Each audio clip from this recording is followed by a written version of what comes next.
Ouais, je sais, je suis en retard, mais bon, je vais pas tout vous sortir d'un coup, hein. On enchaîne deuxième jour, où on va reprendre les monoplaces de la semaine dernière, et aujourd'hui, on s'attaque à Aston Martin. Mettre une semaine de vacances pendant une présentation de livret aussi. Quelle idée. Je sais plus dans quelle présentation de monoplace j'en parlais, mais l'Aston Martin de l'an dernier, je l'ai trouvé magnifique. Vraiment, ce vert, ça marchait super bien. Donc j'espère que... Bon, après, voilà, je pense qu'ils vont garder la même couleur principale, mais j'espère qu'il y a des petits changements. Non, parce que faire un copier-coller, ça va 2 minutes. Tout le monde n'a pas intérêt à se transformer en Red Bull. Bref, assez parlé.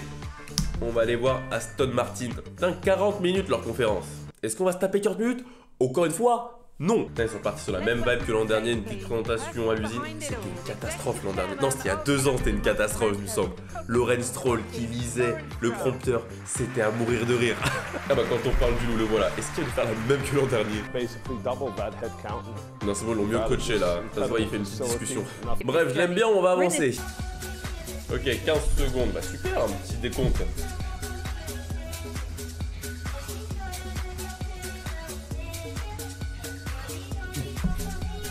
Peut-être pas la musique que j'aurais eu une présentation de monoplace, hein. Alors là, vraiment pas. C'est long. C'est long. Each other and trying to improve every day. It's a very exciting time in the team, working so hard every day. It's just that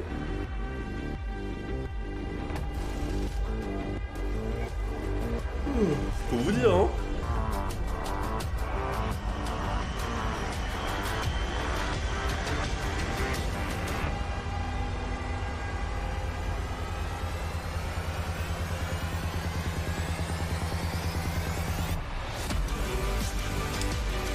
Ok. Ça c'est la même en fait, mais un vert un peu plus foncé, j'ai l'impression.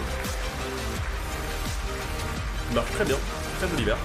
Well, Non, Lance franchement, très Fernando, nice to see you Très both. propre. What do you think, Mais Lance? pas beaucoup de changements quoi. Après moi j'analyse que les livrets, et encore une fois, tout le travail du... Est-ce que techniquement c'est propre ou pas, ça j'en sais rien, je laisse ça des pilots, hein, j'ai pas les connaissances encore. Ouais bah je propose qu'on aille voir directement sur Twitter les photos 3D de la voiture. Alors, faites voir les photos. Faut que j'aille voir à quoi elle ressemblait l'an dernier. Ouais c'est bien ça, hein, l'aileron, les ailerons étaient verts aussi, là je trouve que ça rend mieux quand même avec les ailerons en noir. Ah ouais non c'est déjà noir en fait, les ailerons étaient déjà noirs l'an dernier en fait. Ouais, bon, moi je pense qu'on va pas aller plus loin, hein. Visuellement c'est la même. En tout cas, c'est livré, elle a pas changé, en interne c'est pas le cas. Chez Aston Martin, il y a eu du changement à la trêve. Et donc je vous propose d'analyser tout ça dans la prochaine partie de la vidéo. Est-ce que Aston Martin peut faire quelque chose en 2023? C'est parti.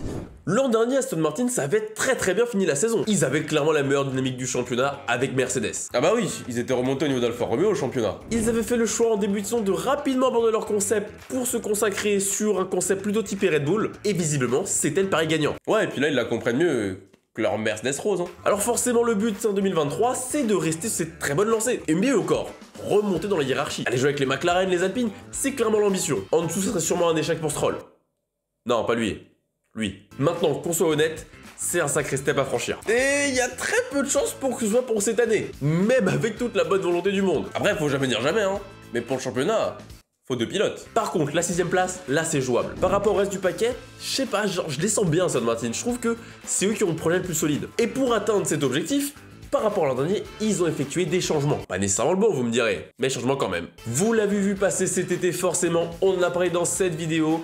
Fernando Alonso a rejoint Aston Martin en 2023. Et ça va leur permettre pas mal de choses. Au-delà du fait que ce soit un bon ou pas un bon move, ça c'est pas important. Fernando, ça va apporter des choses concrètes. À savoir un pilote qui est capable de te faire à tout moment une dinguerie. Comme par exemple un top 5 en qualif. Ça va probablement les changer de Lens aussi. Ouais, ça, lui aussi il est capable de dinguerie, hein. C'est juste pas les mêmes. Alors est-ce que c'est arrivé, ça va être suffisant pour franchir un cap? Comme je l'ai dit, sûrement pas en l'espace d'un an, c'est beaucoup trop rapide. Et on sait, quand ça va pas dans son sens, ça peut vite devenir un calvaire. Il va être le leader de l'écurie forcément, il va tout faire pour mener son équipe au succès.